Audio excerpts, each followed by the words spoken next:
wild to me that the left is taking every single thing that normie voters have told them in the past couple of years that they absolutely hate, and they're just doubling down on it. So among those things, rioting and setting things on fire and calling it righteous, blocking people as they're trying to leave their normal lives and go to work, telling them that they have to applaud the riots and the blocking people and the robbing people and all of that, lying to them about the riots that are in front of their faces, applauding illegal immigration, openly saying that they care more about the safety of illegal immigrants than they do about the safety of Americans to exercise their rights. Like, that's the pantheon of bad ideas that were rejected by voters. Now, that's not to say that Trump can't overstep. He could, right? Like, you can overuse federal force and go too far and people could get uncomfortable with it.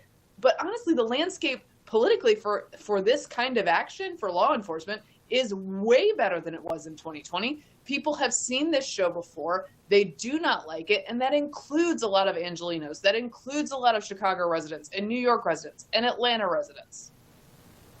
And it also breaks down. There's a way in which it does not break down, and that's racially, evidenced by the thing that you've said, please make this a meme forever. If this isn't burned into the American brain, you're doing it wrong. It's the white guy with a man bun expressing outright revulsion for the work ethic of a black woman who doesn't like the rioting because it's keeping them from getting to her job.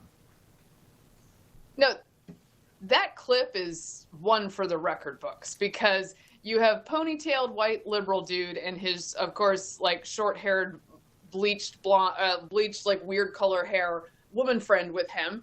Although we can never be certain of gender, I guess. I shouldn't assume anything. But they're telling her that it's good that she's being blocked from going to work. And she says, well, I have to go to work because I have kids. What about my kids? And they're like, other people's kids are more important than yours. The illegal immigrants and their children, their cause is more worthy than yours. This is peace. That's what one of the protesters says. She says, this is peace. Me blocking your car is peace. And she says, you could just help me by moving. And they're like, we're not going to do that. And then the culmination is, she says, but I have to get to work.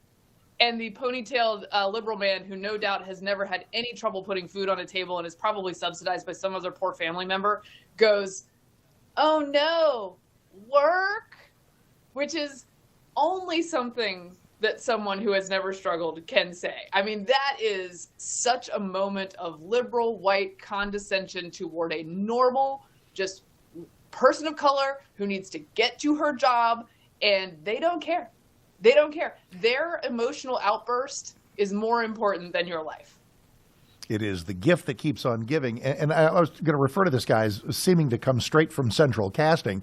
Let's talk for our final couple of minutes about whether some of these folks are indeed being sent from somewhere. From 0% to 100%, at the average riot, what percentage of the ne'er-do-wells and the troublemakers do you think are AstroTurf, fake grassroots, people being paid or at least encouraged by some unseen hand to get in there with the face protections and the projectiles? What percentage of this do you think is orchestrated? Yeah, I don't know the percentages. There are investigative reporters who are working on this who are better at it than I am, but I would say it generally, like, these things start with some true believers, right? There are real true believers out there who are sincere, who genuinely just want to protest and are mad about this policy. Okay, let's stipulate that. And those people are well within their rights as long as they're not setting anything on fire or violating other people's rights and blocking roads and such. So there are those real people. There are a lot of opportunists who come out in these cities. But why do the opportunists end up out there? The opportunists end up out there because they know dang well they're not going to get punished, because every major city has sent that message for the past at least 5 years, that they will not be punished for these actions. So they're like, what the heck? I'll go loot. I'll go have some fun. They'll drop the charges on me later. Maybe it'll be a misdemeanor, but like no big deal.